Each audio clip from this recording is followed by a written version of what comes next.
It's 10 p.m. Do you know where your children are? Right now on the 10 o'clock news. Fears growing in Harlem tonight as the number of cases of Legionnaire's disease rise. What you need to know to protect yourself and your family. Plus, this morning, shortly before 11 o'clock, an active duty soldier assigned to Fort Stewart, Georgia, shot and wounded 5 of his fellow soldiers. Shots fired at one of the largest military bases in the country will have the latest, including audio from the initial dispatch call. And the haze just won't quit when we can finally breathe clean air and say goodbye to the air quality alerts. But we begin tonight with that Legionnaire's cluster. Good evening. I'm Natasha Verba. And I'm Steve Lacey. The number of confirmed cases and deaths climbing since it was first reported late last month. The cluster centered around 5 zip codes in central Harlem. And while the health department says the risk to most people is low, the dozens of cases and 3 deaths obviously has people understandably concerned. Yeah, Fox 5's Sharon Crowley has been tracking this all, and you join us now with where we stand tonight. Yeah, it's a health alert, guys, tonight, especially for people who are living or work in central Harlem. The New York City Health Department says 3 people have died, 70 have gotten sick after breathing in Legionella bacteria and getting Legionnaire's disease. Mayor Adams, as you'll see here, handing out information flyers while touring central Harlem this afternoon. This outbreak did start a few weeks ago and has only gotten worse. City inspectors identified 11 cooling towers in central Harlem that tested positive for the Legionella bacteria. Building owners, of course, were then instructed to remediate the problem within 24 hours. The trouble is that the bacteria, once airborne, can infect people who breathe it in. It creates a lag time after someone has been exposed before they start to develop respiratory symptoms. This is especially dangerous for the elderly and people with compromised immune systems. We are having all of the buildings in the area inspect their cooling system to make sure that if there's any trace of Legionnaire's disease, that they have to rectify the problem within 24 hours, which is very important. And we're seeing the compliance that's needed, because this is how we make sure that this Legionnaire is under control and doesn't harm other New Yorkers in this area. So health officials say the symptoms of Legionnaire's disease include cough, fever, chills, muscle aches, and shortness of breath. They expect to see more cases in the coming days, even though they believe they have contained the outbreak. And it is safe for residents, you should know, in central Harlem to drink water, bathe, shower, cook, or use your air conditioner. Cooling towers, which are usually on the top of buildings and help to cool down and do air conditioning and other things, unfortunately had bacteria, the Legionella bacteria, in some of the water that became aerosolized as droplets and spread outside of buildings, actually, in the community in those 5 zip codes. Well, we've seen clusters of Legionnaire's disease break out in New York City during other summers. The city believes they have stopped this problem, but they still expect there could be more cases popping up in the coming days. People who may have been exposed but have not yet started to develop symptoms. So really something to watch out for. Yeah, you're supposed to take absolutely. antibiotics and tell a doctor right away if you're sick. Yeah. It seems to happen every summer. All right, Sharon, we appreciate it. Thanks. Well, we're learning new details tonight in a shooting at one of the country's largest military bases. 5 soldiers were injured when authorities say a sergeant opened fire at Fort Stewart. Now, to give you some perspective, it's about 3.5 hours outside of Atlanta and about 40 miles away from Savannah. All right, Fox 5's Linda Schmidt monitoring the latest developments in the newsroom tonight. Linda. Well, we're talking about a sergeant here tonight in the Army, and he showed up at work today, and military officials say he just started shooting, hitting 5 of his co-workers. Now, it happened at Fort Stewart in Georgia, and it triggered a lockdown at the base and also at 3 public schools just outside the base. Now, here is the dispatch recording after the 911 calls came in. Mutual aid request for a gunshot wound on Fort Stewart. There's possibly 5 patients. 28-year-old Cornelius Radford, a sergeant in the Army, was taken into custody about 40 minutes after the mass shooting. Army officials say he did not use a military weapon, but rather a personal handgun. And right now they are trying to determine just how he got that handgun onto the base. Now, thankfully, his 5 fellow soldiers are in stable condition, and they are expected to make a full recovery. I would also like to thank the brave soldiers who immediately intervened and subdued the shooter. These soldiers, without a doubt, prevented further casualties. President Trump tonight calling Sergeant Radford, quote, a horrible person, and says the entire nation is praying for the victims and their families. The Army Criminal Investigation Division is on site to ensure that the perpetrator of this atrocity, which is exactly what it is, will be prosecuted to the fullest extent of the law. And also, military officials say the shooter enlisted in the Army back in 2018, and he was a supply sergeant, and he never served any time in combat. Also, they discovered after the shooting that he was arrested back in May off base for a DUI. Now, also tonight, investigators are still trying to figure out why the sergeant allegedly shot his co-workers today. Back upstairs to you. All right, thanks, Linda. Well, new tonight, police say possible human skeletal remains were found along the Jackie Robinson Parkway in Brooklyn. DOT workers made that discovery this morning on the westbound side of the roadway near Exit 1 in Cypress Hills. The area is right next to a cemetery. The city's medical examiner is now investigating. Well, arrests made after a teen is stabbed to death at a playground in the Bronx. Police arrested 4 teens who are now facing murder and gang assault charges. This all happened around 7:30 last night in the Norwood section. Police say 14-year-old Angel Mendoza was stabbed several times, and a 17-year-old was also stabbed in his shoulder and stomach. That boy is in stable condition. Well, time for weather now as we take a live look outside. All right, another day, another air quality alert. And while it's dark out there, this is what it looked like this afternoon. That familiar haze blanketing the city, although a little bit less severe than previous days. It's definitely better. Let's get the latest now from meteorologist Audrey Puente. And the cold, it's like nice and chilly outside too, which is nice. Pretty comfortable out there, yes. And our skies did improve across the tri-state area today. But up to the north, it was a different story. And that's where we have the air quality alert still in effect until midnight tonight. This includes Putnam County and Orange County up in the Hudson Valley, as well as Sullivan, Ulster, and Dutchess counties. Extends also into Pennsylvania and into central New York. But New York City, New Jersey, Long Island, and Connecticut are out of that zone because our air quality index values have been under 100, which is usually the threshold when they have that alert issued here. So right now in the city, it's at 63, which is at a moderate level. We've been at moderate all day long. In fact, earlier I think I saw it at 82, and we've been falling ever since. So that's showing us that the air quality is improving in and around the tri-state area. And tomorrow, I think we might actually see some blue skies for a period of time. That would be a nice change from all the haze and the clouds that we've seen earlier over the last couple of days. So look at the future cast for our smoke here. We can see everything kind of retreating off to the north here and kind of also dissipating in intensity too as we go into tomorrow. So it'll fare better tomorrow across the region. Friday looks fabulous. We'll have plenty of blue skies, and that will take us into what's going to be a really nice weekend. We still have the chance of a couple of isolated showers and sprinkles tonight, but as I mentioned, the haze will improve tomorrow with a dry stretch of weather ahead of us. I'll have all the details coming up. Steve, Natasha? All right, Audrey, thanks so much. Well, breaking right now, this is a live look at Newark Airport, just one of several airports across the country affected by a tech issue that's impacting United Airlines flights. And this is video that was posted to social media of a United flight stuck on a tarmac in Denver because of the tech issues.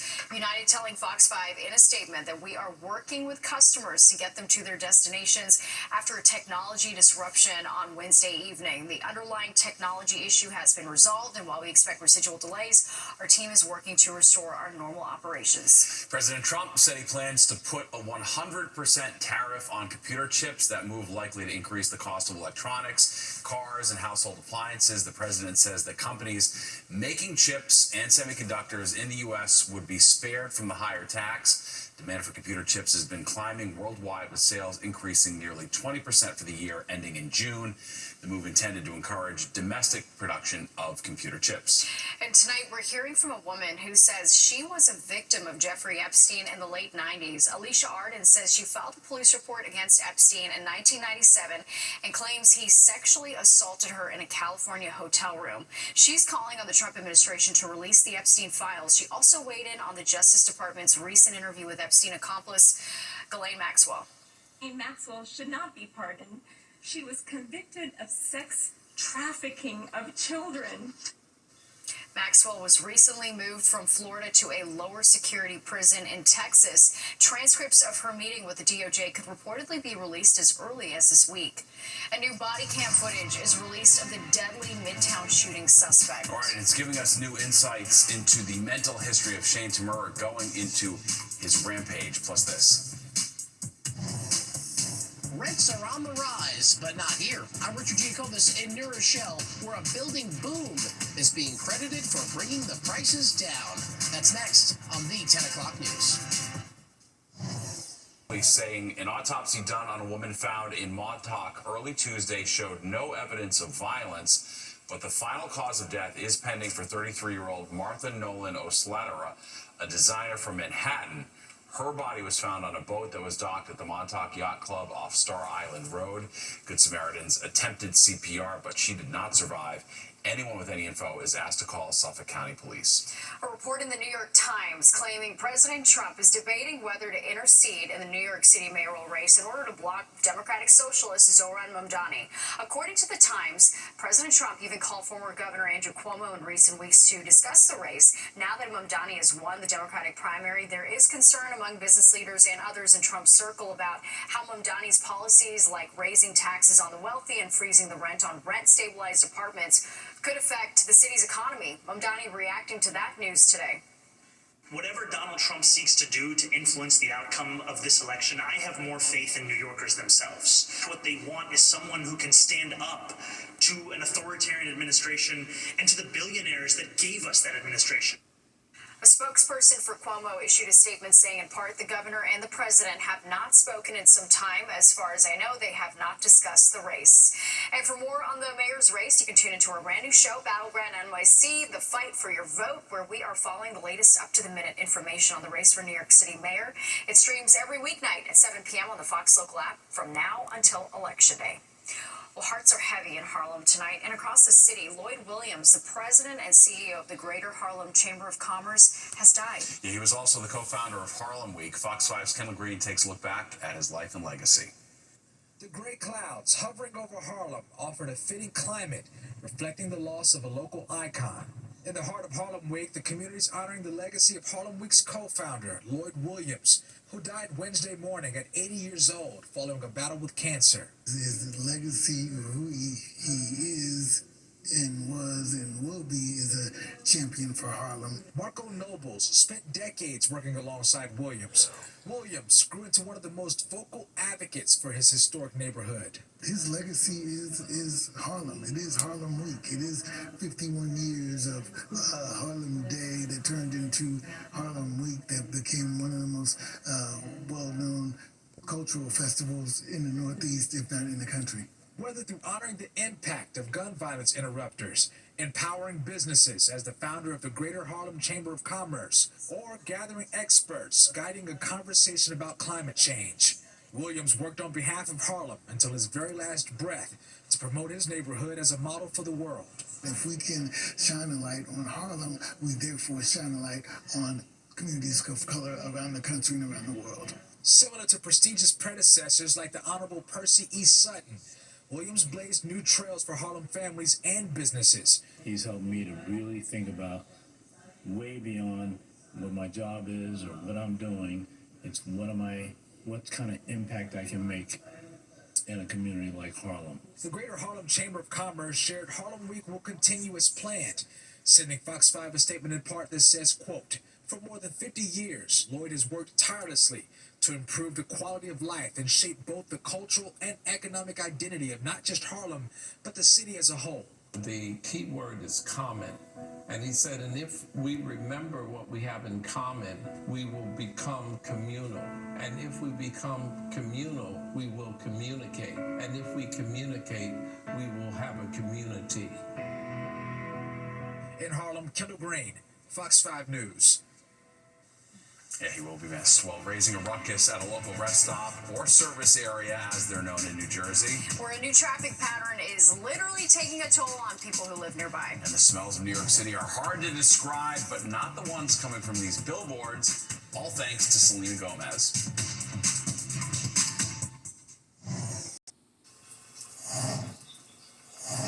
165 new graduates of the NYPD Police Academy celebrated today at Madison Square Garden, the biggest class of new officers since 2016. Among those honored, Officer Jacob Gonzalez, who was on vacation at a water park in Pennsylvania several weeks ago when he saved the life of a 3-year-old boy who was pulled unconscious from a pool.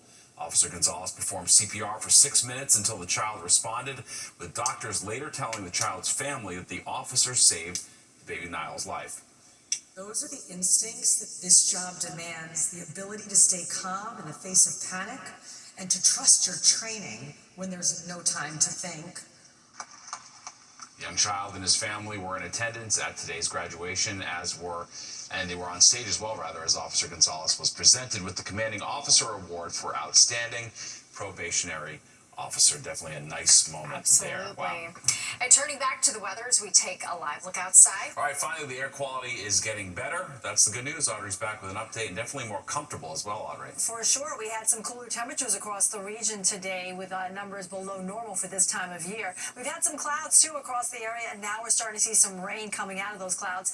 Right now we have 66 degrees in Central Park at 72 LaGuardia, and Atlantic City checking in at 69 at the moment. So looking at the radar, we can see a couple of showers now moving through the region here. Not all this is quite reaching the ground, but we are getting some reports of some light showers and some sprinkles in and around northern New Jersey. Where we see the darker shaded tones, that's definitely where we're getting some steadier rainfall here. And out across to the east, we can see over towards Queens and Brooklyn and Nassau County, we are having some wet roadways there with some of these passing showers that are moving in across the tri-state area. Over towards the Jersey Shore, we've had on and off sprinkles and light showers from Atlantic Highlands all the way down towards Barnegat. LBI also experiencing some light rain right now, but overall, that's all we should see for the rest of the evening here. A lot of this is going to fizzle out as we move along through the next several hours, and we'll be left with a cloud cover, but the good news is tomorrow I think we'll see more in the way of sunshine coming through, and maybe even some blue skies too before the sun sets tomorrow. Temperatures will be a little warmer tomorrow than they were today too, and we're expecting a heat up by next week with highs back into the 90s. I'll have the details coming up. All right, Audrey, thank you. And everybody knows finding an affordable rental in our area is like finding a needle in a haystack. That's right. Even with all the new apartment buildings that seem to keep going up, but one part of our area is actually bucking the trend of rising rents. And they're getting restless at a rest stop after a toll is getting in the way of fast food pit stops. It's a story you'll see on just one station. You're watching the 10 o'clock news. Well, we don't have to tell you this, but it's expensive to rent or even buy in the tri-state area, even with all the new buildings that seem to be going up everywhere. All right, but in one local community, it does seem the building boom could actually be bringing prices down. Fox 5's Richard Giacobis is in New Rochelle with the numbers.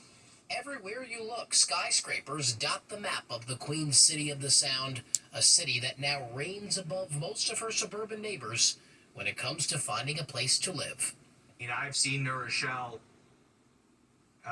shoot up with the amount of buildings and structures. Over the past decade, New Rochelle has come a long way with its development. The City Council approving 4,500 new rental housing units since 2015, with another 6,500 coming in the next several years. A whopping 37% increase in apartments compared to 10 years ago. And it's because of all that development why New Rochelle is one of the few places in the country where rents are staying affordable. There is supply that is meeting the demand, and that's allowing for rents to stay super competitive. According to Apartment List, New Rochelle's median rent is in fact down 2% from 2020 to 2023.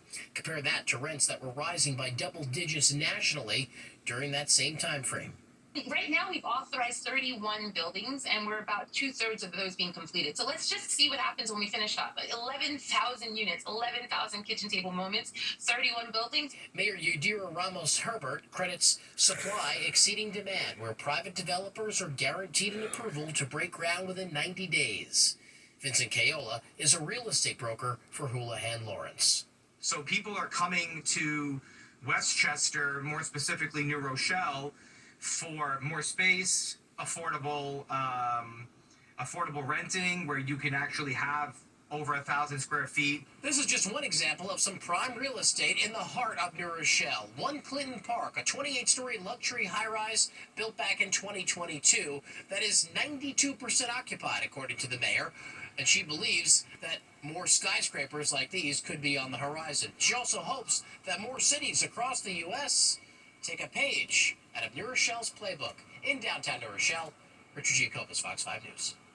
Well, some 1,300 workers for the Long Island Railroad may be close to a strike vote. Newsday reports that a work stoppage vote could happen before August 15th. Union workers have rejected a 9.5% pay raise offer from the MTA, and leaders are reportedly calling for that strike vote because of a standstill in bargaining talks. However, MTA officials are saying that even if there was a vote approving a strike, it could be years before workers legally walked off the job.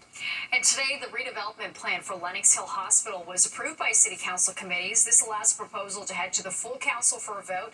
The plan would transform the aging healthcare facility. Protesters demonstrating today ahead of the vote. They don't want a more than 400-foot tower to be built in a residential area. Northwell revised their plans and said the tower would be 370 feet instead. Police on Long Island say they found a huge stash of drugs and possible explosives inside a home in Hicksville. 34-year-old Anthony Giannatiempo is accused of having fentanyl, cocaine, and meth in his possession. According to police, detectives also removed several devices that appeared to be explosives, along with containers of smokeless gunpowder. He was arraigned on several charges, including criminal possession and criminal sale of a controlled substance. Well, people who live near a Bloomfield, New Jersey service area say it's a convenient place to grab some fast food, or at least it used to be. Now getting in and out means paying a toll, and some locals didn't even know about it until we told them. Fox 5's Antoine Lewis has the exclusive details. For Bloomfield locals, Broad Street was a straight shot to the Connie Chung service area. One way in and one way out, or it used to be. The new traffic pattern now means that in order to leave, drivers must now get onto the Garden State Parkway and are subject to paying a toll.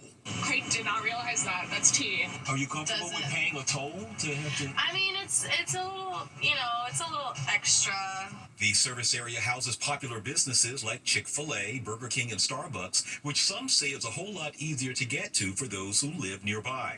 But a theory is emerging among many residents. Some believe the change was done because of Garden State Parkway drivers who are trying to avoid paying a toll by exiting at the service area and taking a local street. People use it as a back roads to get to the area that they live in. And I guess it's not fair if you're going to skip to pay the tolls. So a lot of folks who lived in the area, they've been like, you can come out this way without having to go down and pay the toll. 42-year-old Janelle Castellan parked his car off Broad Street and just walked to the service area. Is it fair to you that you have to park your car, walk, and then get back in just because you don't want to pay the toll? Is that fair? No, as long as I find a spot and then it's a correct spot for me, it's okay. People was avoiding the toll to go around it, but I don't think it was that necessary because it's always traffic. Craig Watts isn't happy about the change, but is just taking it in stride. I would rather be able to have a little bit of a break, but you know why people do what they do. It all comes down to money. So it is what it is. Reporting from Bloomfield, Antoine Lewis, Fox 5 News. Tonight, the New Jersey Turnpike Authority tells us the change in traffic pattern was not just about collecting more toll revenue. They say it was also a safety issue. Now, adding the parking lot and driveway in the service area are not designed to serve as a parkway exit ramp.